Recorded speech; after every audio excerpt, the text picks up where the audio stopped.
Don't you just love it when you go to edit and you've forgotten to do the intro?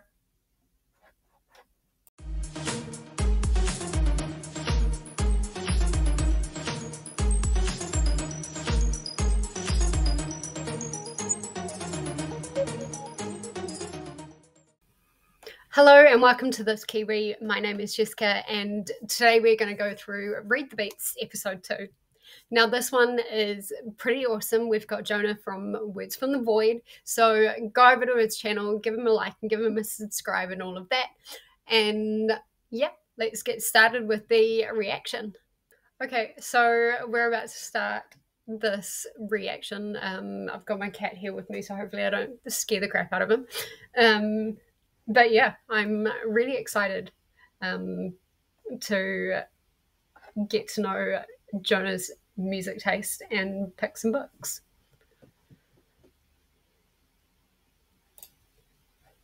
Hey, Void, me, yours. That was weird. So you asked me for 3 songs that I really like and that you could use in your puppy.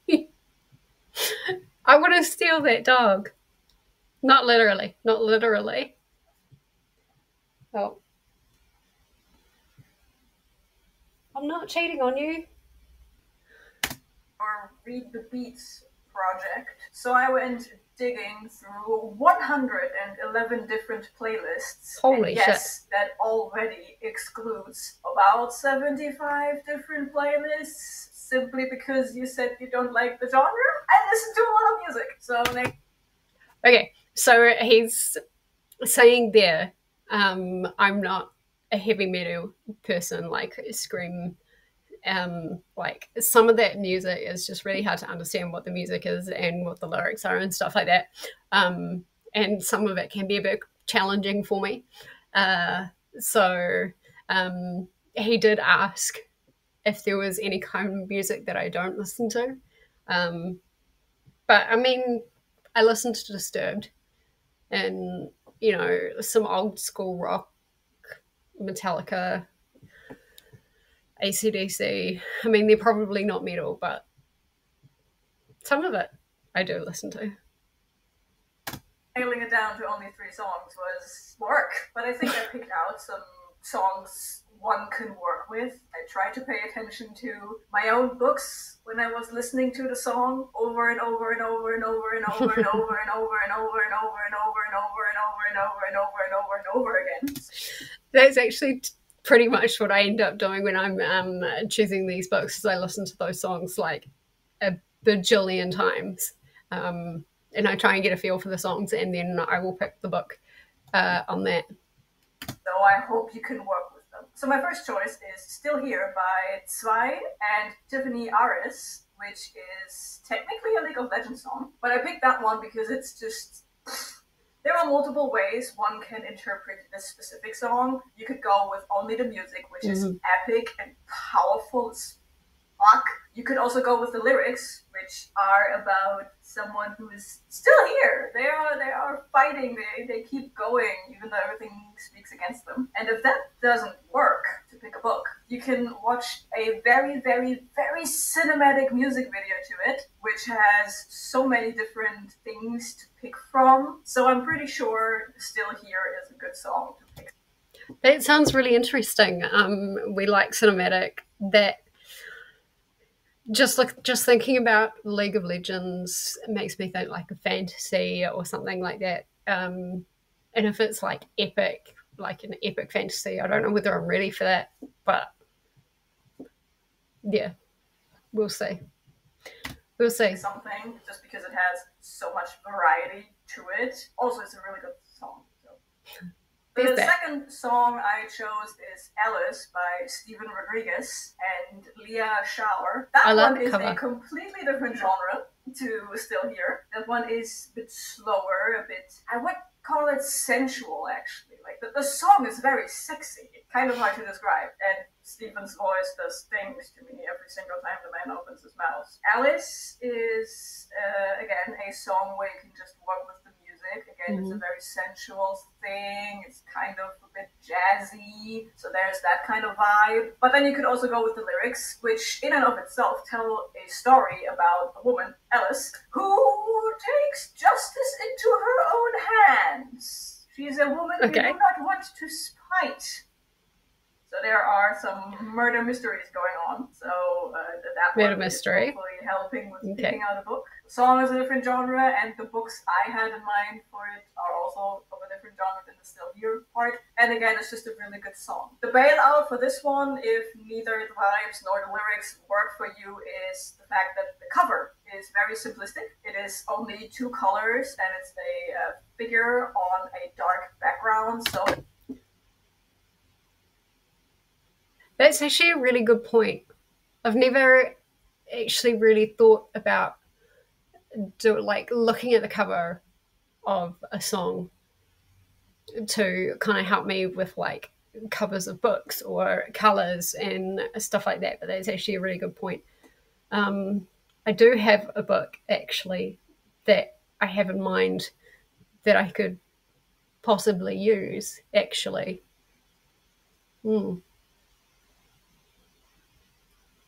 Yeah, that could work. That could work.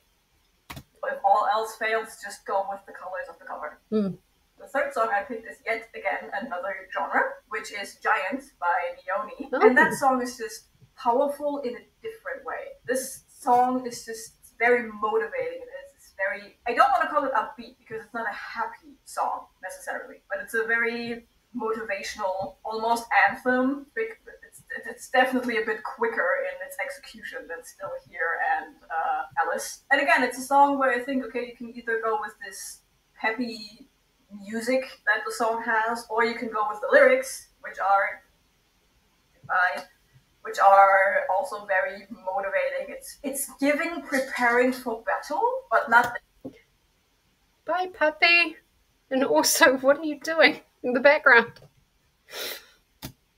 And then this is our epic hero battle, and more in a way of I did this before. This is just a regular Tuesday for me. So yeah, it's a very different vibe to the other songs, which is on purpose, honestly. I did pick 3 very different songs on purpose, simply because I wanted to have a wide variety of choices for you to make. And I also paid attention to the ways you can interpret them. I listened to the music, I listened to the lyrics, I actually looked at the cover art for the things and the music videos. So you scienced the shit out of this. To put it in your words. I appreciate that though. I really appreciate that. You know, the different songs and different genres, they can all work towards different genres of books and maybe push me out of my comfort zone with some books that I haven't heard of or thought of rather. And yeah, just a wide variety. I really appreciate that. There are multiple streams of inspiration for all of these songs, and I hope you can work with this. Good luck. Okay, so welcome back to my bookshelf. These are going to be my picks for Read the Beats featuring Jona. Thank you again, Jona, for these picks. They were amazing. The first one we got suggested was I'm Still Here, and this one took me a wee while, and I went back and forth between this and the third song. And what I decided was for I'm Still Here, I'll be reading Lessons in Chemistry by Bonnie Garmis. And this is essentially about a chemist she's given a cooking show, but she's actually a chemist, and like I think back in the time that this was set in, it's very much a male dominated industry, and so what she's doing through her cooking show is actually teaching these women chemistry in a very roundabout way. So she's still able to practice chemistry, and she's still able to teach people this very important scientific field, but she's doing it in more of a covert way. Yeah, it's the early 1960s. It says here It's the early 1960s, and her all-male team at Hastings Research Institute takes a very unscientific view of equality. Elizabeth's unusual approach to cooking, combine 1 tablespoon of acetic acid with a pinch of sodium chloride, proves revolutionary. But as her following grows, not everyone is happy because, as it turns out, Elizabeth's thought isn't just teaching women how to cook, she's daring them to change the status quo. And that, to me, it rung really true with what I felt with the lyrics and with the music video and the music, and that is why I chose Lessons in Chemistry for I'm Still Here. But the second song that we got given was Alice. This is another 5-star prediction. I have already started this and I can see it being a 5-star, and that is A Diary of Blood by S.T. Gibson. And I mean, look at the cover. The cover of it was very red and black. This is very red and black, but also this talks about a woman that can kill if she has to. And I'm kind of getting that with Constanta. I mean, she's a vampire. Killing is kind of in her nature now.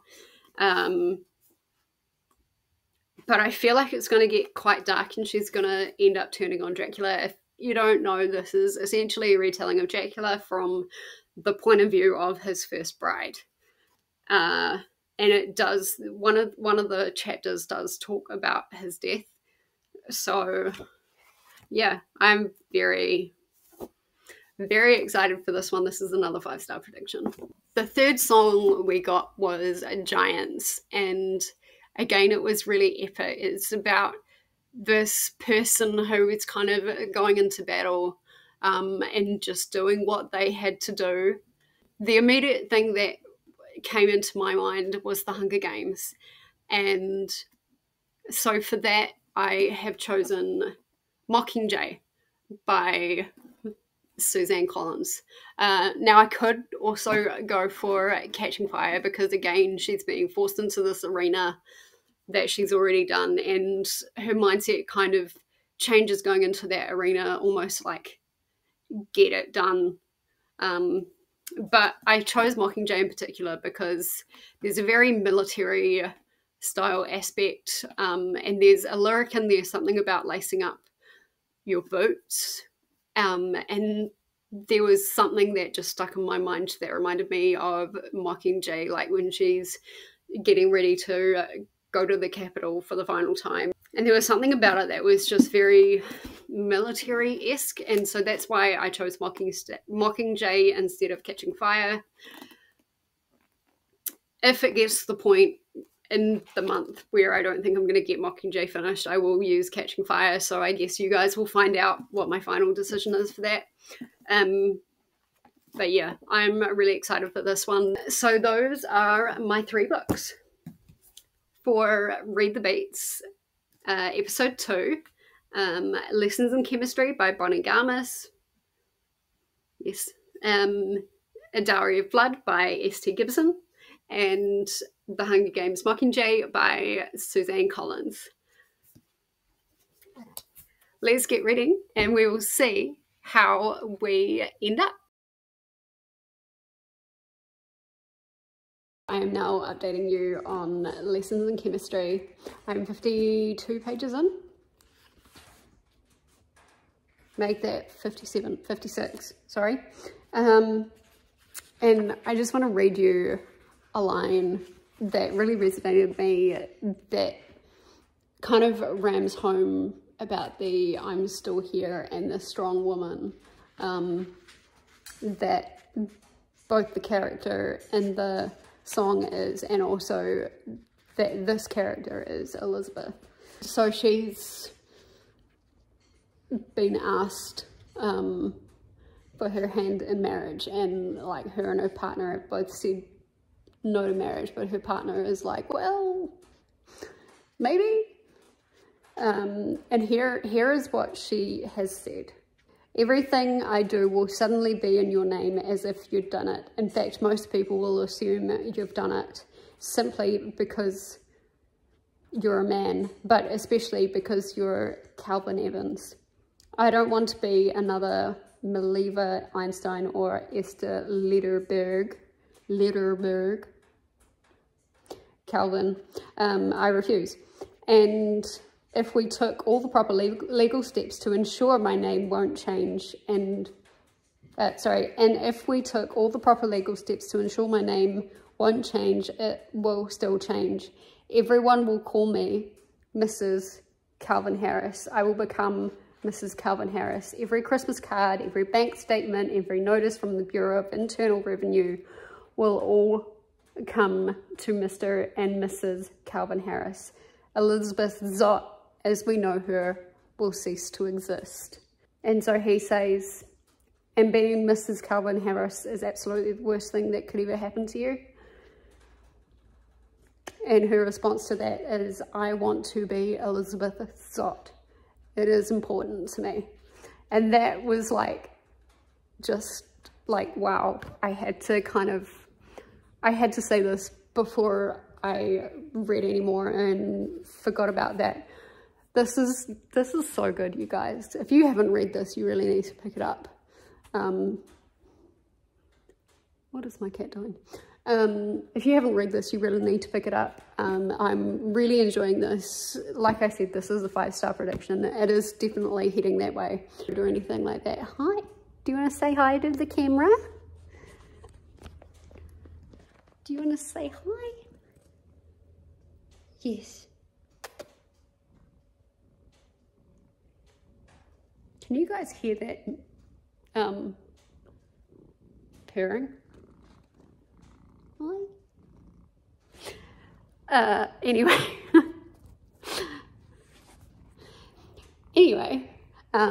Yeah, definitely enjoying this. And I will update you guys probably about halfway through.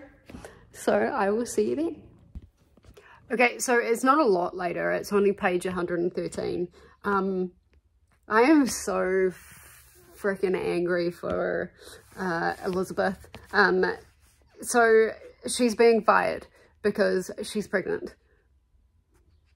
And that just makes me so angry. So she's in this room, like, being told that she's being fired.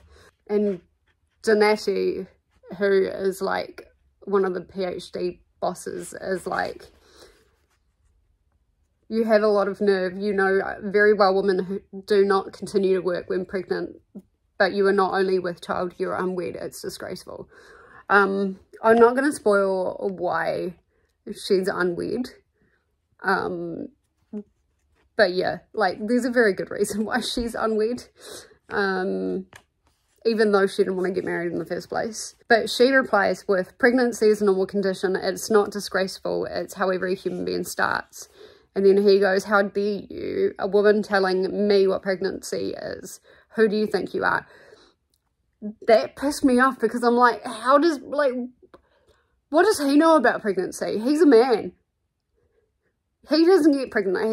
He doesn't have to make this baby and then push this baby out of his foo-foo. And it's like, I mean, it's very accurate for, like, the time being the 60s.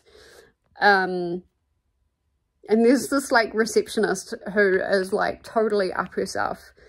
And she's like, Miss Zott, our code of conduct does not allow for this sort of thing, and you know it. You need to sign this paper, and then you need to clean out your desk. We have standards.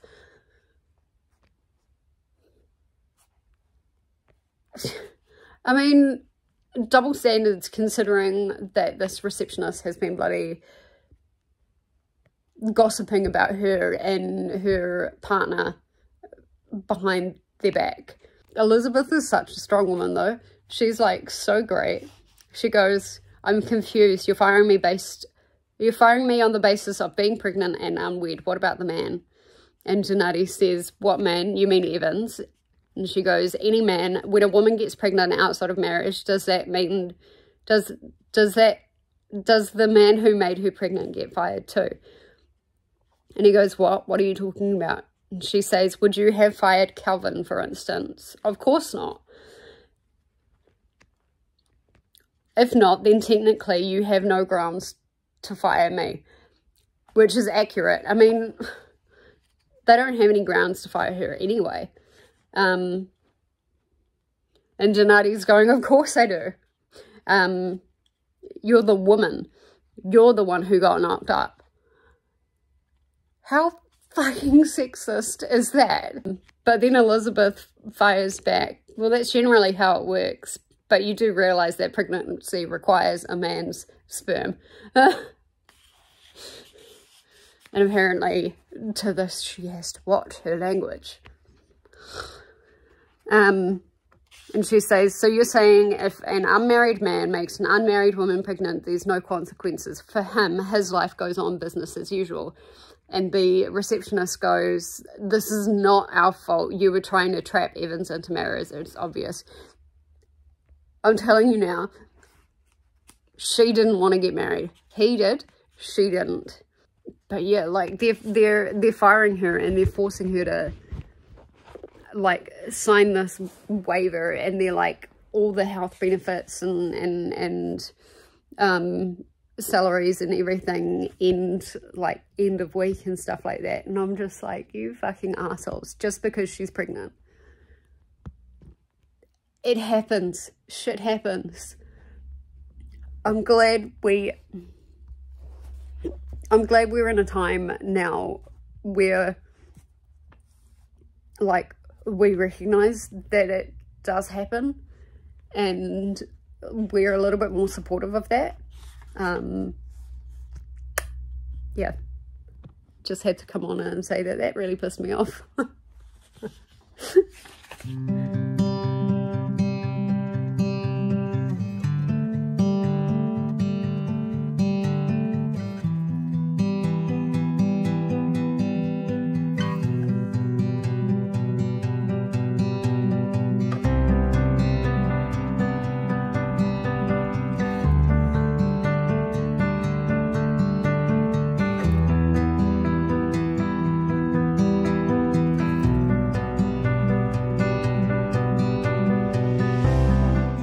Do excuse the light because the light is hitting really weird. I've got about 120 pages left to go, and guys, I am loving Elizabeth Stott. She is such like an inspiration to women who are watching her show and who are now in the live audience. She just inspired someone to become a heart surgeon, like a woman to become a heart surgeon in the 60s, in the very early 60s. Like, that's massive. And all through her cooking show. Really enjoying Elizabeth, and at the same time her producer, I get the feeling like he just needs to loosen up a bit. He's a bit of a douchebag. At the moment I'm feeling 4.5 stars, but we will see in the final update what that star rating actually ends up being. So welcome to the wrap up of Read the Beats episode 2. First off, I apologise about the lighting and I apologise about the sound quality. This is kind of the only place I can film right now where the lighting is an absolute dog shit. But we're here to talk about the books that Jona chose, or the songs that Jona chose for me for Read the Beats. Now, the first song that he chose was Still Here by Tiffany Aris, Forts and Two Way. And for that, I chose Lessons in Chemistry by Bonnie Garmis. And this was such a great book to choose for this song. The song itself is essentially about a very strong female who can win her battles and go in and fight. And that's what Elizabeth does in Lessons in Chemistry. Elizabeth is a chemist in the 1950s, 1960s is when this book is based. And for a woman that gets knocked down at pretty much every hurdle she just keeps getting back up and she keeps fighting. I mean, she gets fired as a chemist, but then she gets a role on this TV show and she continues essentially teaching chemistry to these women, and then that inspires these women to do some of the most amazing things. So to me, that is a definition of a strong woman. This was a little bit slow to start off with, but once we got back kind of to the present day and started moving forward, yeah, I really enjoyed this. I pretty much couldn't put it down. So because of that, I gave this book a 4.5 stars.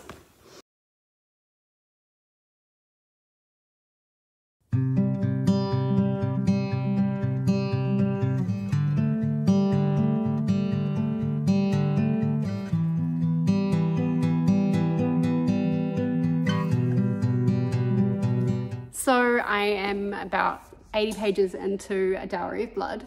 That marks the beginning of part 2. This first part, I'm really enjoying it. I love the character of Dracula. I don't think it's even said his name yet. I think we just like know that it is Dracula. But I'm really enjoying it. I think Constanta is her name. I think she needs to come into her own a bit. He is very controlling, like very controlling and manipulative and things like that. But I think she's finally starting to find her voice, and I think as she goes along, she's gonna find that even more. At the moment, it's just the two of them. But that's totally fine. I'm pretty sure this like continues like until he finds all 3 of his brides. And it says something about his death, so we may even get something about his death as well. But yeah, so far I'm really enjoying it.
I've made it to about 177 out of this book. I'm over halfway and I'm really enjoying this. We do have a second wife by now, Magdalena.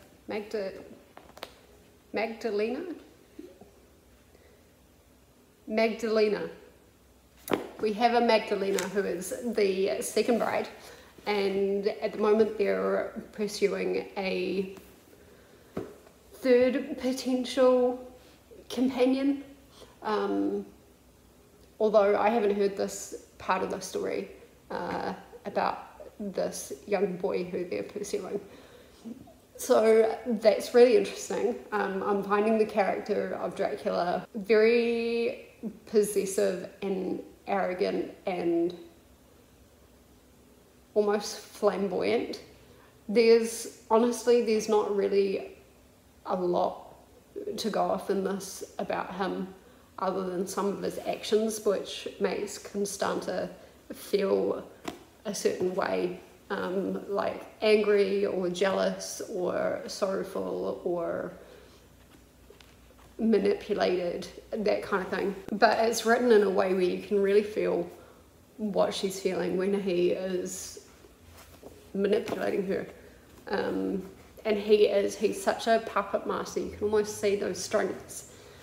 So yeah, I am going to finish the rest of this book tonight, and I will either update you tonight or I will update you tomorrow morning. And we'll see how we go. So I just finished a chapter. I don't know what chapter because there are no chapter titles in this.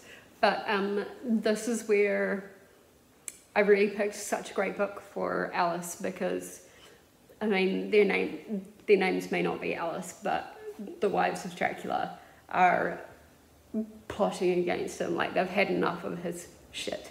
I just want to read you this, which really aligns with some of the lyrics in Alice about Alice killing her husband. I knew just as much as you, and I knew you were just as mortal as any human man under the right circumstances. You could kill us, yes, but that meant you could also be killed. So yeah, I thought that was quite poignant and worked really well for the song. So I obviously picked a good one for this. So the second song that Jona chose for me was Alice by Stephen Rodriguez. And I loved that song. Oh my gosh, thank you so much, Jona, because that is an absolute favourite now. And the song itself is very jazzy, and it's kind of like 1920s, 30s kind of vibe. And I kind of went with what Jona said in his video originally with the idea of a red and black cover, and so I chose A Dowry of Blood by S.T. Gibson. And the more that I started reading this, the more the lyrics and what was happening through the book, they kind of went together. Alice is essentially this woman who teaches her husband a lesson about, like, from cheating on him, and so she kills him. So the story goes, and so everyone's essentially afraid of Alice now. The story of A Dowry of Blood is about the first wife of Dracula, and she starts off absolutely enamored, and they have a really great relationship at the start, but then the more that time goes on, the more she can see how manipulative he is, and almost abusive he is. No, he's an abusive vampire.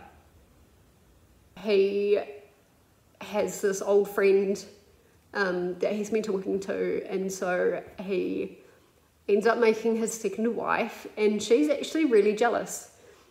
She feels like she's been cheated on when she first finds out about him, but then they end up loving each other. And as time goes on, like, they both realize how manipulative he is, and the book is a bit repetitive as far as, like, there's, like, the turning of the bride, and then there's a honeymoon period, and then there's a shitty period, and then there's finding another bride. And so the next one that he finds is actually, and I thought he had 3 brides, but the third one is actually a young boy, well, not boy, but a young man, about 19 years old, Alexei. And again, they have a honeymoon period, and then the three of them realize just how horrible Dracula is, and so they start plotting to kill the husband. And you can kind of guess what happens from there. There's also, like, there's a couple of lyrics that really stood out to me as well. One of them was an innocent woman and a loyal wife. She was an innocent woman and she was a loyal wife for the longest time. So just things like that. Also, like, with late nights and stuff like that, they're obviously vampires, so nights are their thing, but Dracula would often go out by herself hunting and stuff like that, and would increasingly come back later and later. So that also kind of added to her suspicion.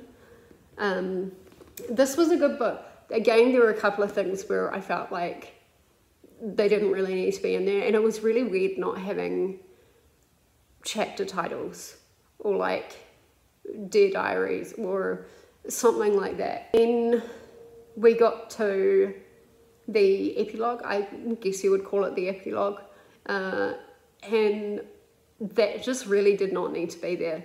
That actually is the reason why I'm giving it a 4-star and not like a 4.5, 4.75, because it was totally unnecessary for it to be there.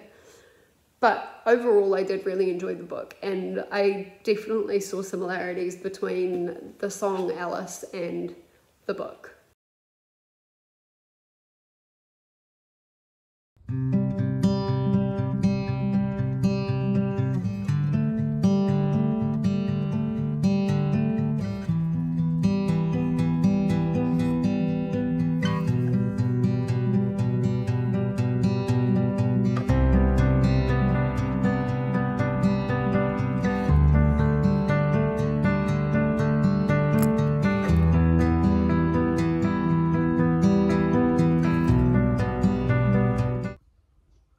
So I am about 200 pages into Mockingjay, and I'm really enjoying it so far. It's not the strongest one compared to the other two, but I am really enjoying it. Basically where I'm up to at the moment is where they've just rescued Peter and he's strangling her, so that's nice.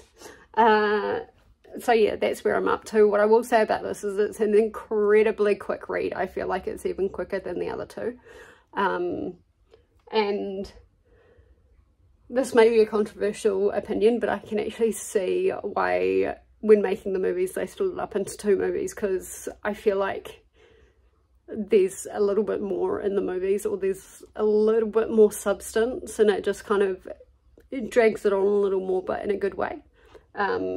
Yeah, basically I'm right at the part where movie 2 of Mockingjay actually begins. So yes, basically I only started this very late last night, and I read for like an hour, and what, I only listened to this for a couple of hours this morning, and I'm almost halfway already.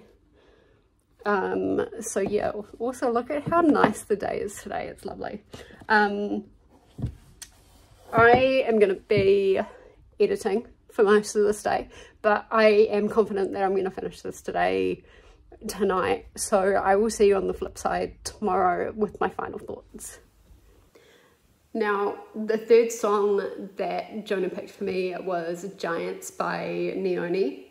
I'm going to say Neoni. And for that one, that was about a woman that like goes in to fight, and like she's used to fighting, and she has no problems putting people in their grave and things like that. Now, the first book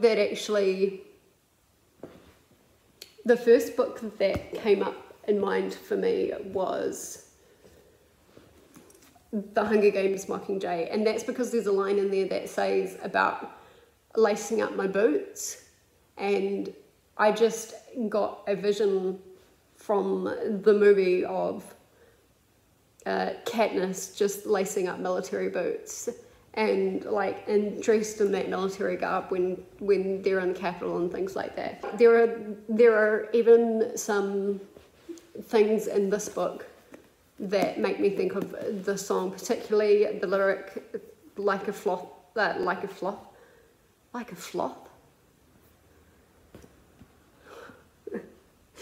New words. Like a moth to a flame, because catching fire.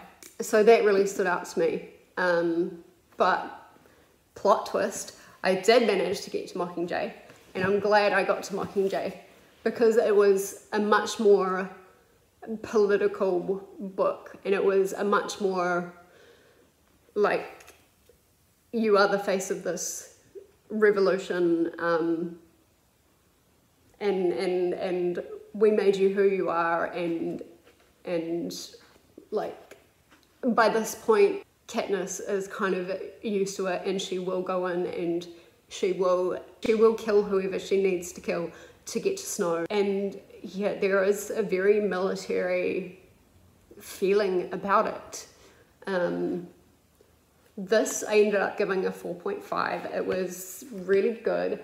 I'm not much for politics in books, but I really liked the politics in this. It was really well written. It was easy to digest. One of the lyrics that really stood out to me was, "I'm about to slay some giants." And I mean, if you know, you know, there are a couple of giants that get slain in this book. So I thought that was a really good kind of link between the song and the book. They did a really good job at villainizing both Snow and Coin. Sorry if that's a spoiler alert, but if you haven't read this or seen the movies, I guess that's your problem, because literally everybody knows about this. Yeah, it was really good. Overall, I ended up reading 4 books for this: Lessons in Chemistry by Bonnie Garmis, Dowry of Blood by S.T. Gibson, Catching Fire and Mockingjay for giants. And I think this was a success, an absolute success. Thank you so much, Jona, for your songs and for doing this with me. I really appreciate it, and I cannot wait for September's Read the Beats to come. So that brings us to the end of this episode of Read the Beats, episode 2, featuring Jona from Words from the Void. Please go and subscribe to Jona. Check out his videos. He's got a really cool writing project that he's doing at the moment as well, that he's vlogging. So do check that out. And until next time, have you read any of these books? If you have, what did you think about them? And are you a booktuber that would like to collaborate with me and Read the Beats in the future? And if you are, please get in touch with me. I would love it. Until next time, bye-bye.